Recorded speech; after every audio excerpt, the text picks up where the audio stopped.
রাশিয়ার সামরিক বাহিনীর কাছে বাংলাদেশি তরুণদের বিক্রি করে দিচ্ছে কয়েকটি রিক্রুটিং এজেন্সি।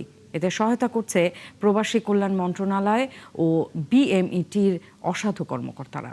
চলতি মাসে 10 কোটি টাকার বিনিময়ে 30 জনকে বিক্রি করেছে তারা। এতে ভুক্তভোগীদের পরিবারের সদস্যদের জীবন থেকে হারিয়ে গেছে ঈদ আনন্দ। প্রিয়জনদের জীবিত ফিরে পেতে ঘুরছেন ঢাকার বিভিন্ন দপ্তরে। আরও জানাচ্ছেন সুফিয়ান ফারাবি।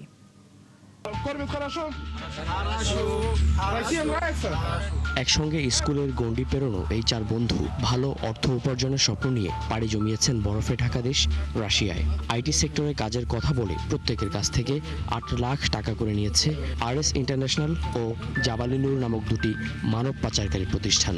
অডিও বার্তায় ভয়ানক সেই পরিস্থিতির বর্ণনা দিচ্ছিলেন রাশিয়ায় আটকে পড়া ব্যক্তিরা। ভাই ট্রেনিং বলতে এখানে এমন কষ্ট বলার বাইরে, মানে এর থেকে মৃত্যু অনেক সহজ। ভাই কেমন আছি এটা কোনো কথা, আমরা মনে করেন যে মৃত, মানে এমন একটা অবস্থা যে আমাদের যে কোনো মুহূর্তে এখানে মাইরা ফেলতে পারে, বলা যায় না আর সঠিক। আর দেশে শোকে কাতর তাদের পরিবারের সদস্যরা।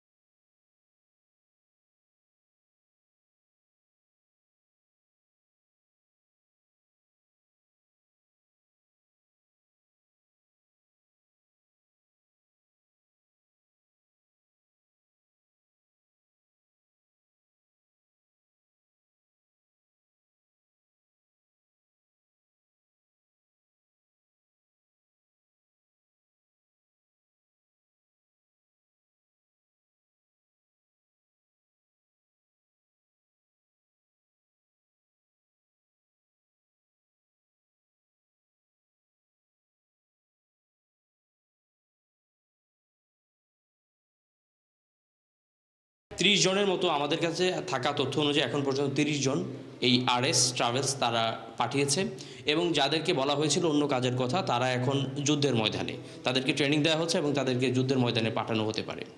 যেই কোম্পানির বিরুদ্ধে এই ধরনের অভিযোগ, তাদের অফিসটা এই মুহূর্তে তালাবদ্ধ, কেউ নেই।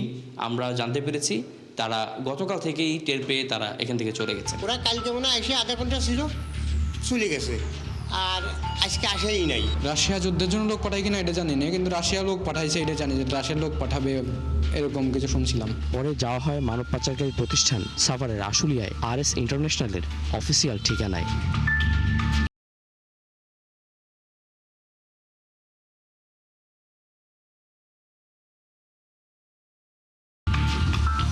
কিন্তু বিএমইটির ওয়েবসাইটে এই ঠিকানা থাকলেও এখানে এই নামে নেই কোনো অফিস।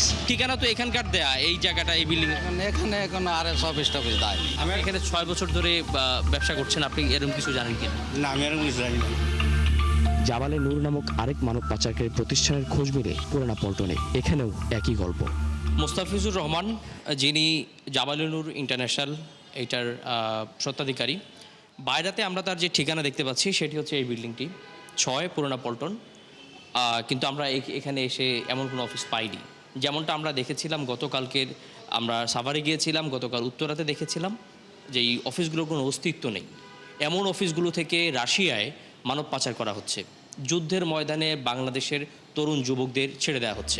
জাবালে নূরের কথা হয়েছে না? হ্যাঁ, জাবালে নূরের সরকার ওয়েবসাইটে যে ঠিকানা দেয়া সেটা তো 6 পুরানা পল্টন, এইটা দেয়া। অনেকে আসে বুঝছেন, এই জায়গায় জাবালে নূর অফিস নাই। জানা যায় দীর্ঘদিন ধরে এই